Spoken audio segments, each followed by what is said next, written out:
So I figure for this video I will give you a little bit of my process and how I work and develop ideas and come up with some of the shapes that I do.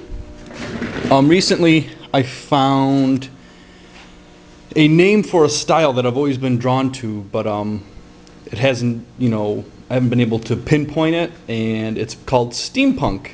I saw a video and it just clicked, and I've done more research on it, and it's like a neo-Victorianism, something that, things that are built to look like they came from the Victorian era and they're steam powered and have that steam look to them. So there's valves and gears and things that would run without electricity, that sort of idea. So this is the start of some pours that I've been doing. I make parts. So I make a bunch of parts and I put them in plastic bins. After I make enough parts and I make enough bases, I consider these bases. After I make enough of these, I start putting them together. I start with an idea, so these are some things that I've collected: gears, gauges.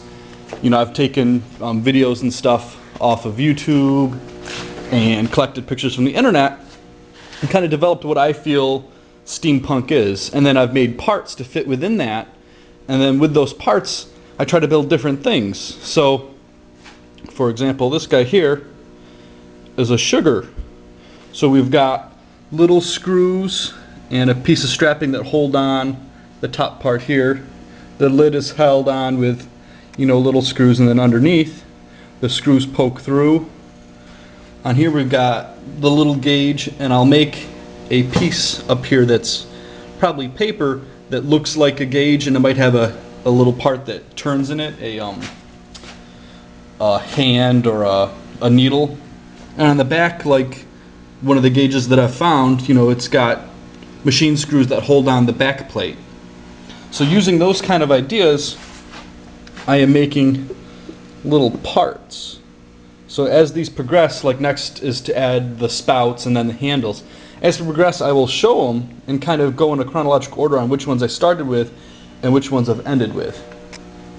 So here's some in progress. I lay out the pieces that I want to go on a certain base. So these are the pieces. This would be the base.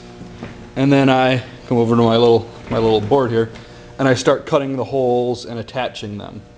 And then after it's attached, it goes over to the finished board until I'm ready to do handles and spouts. That's part of it.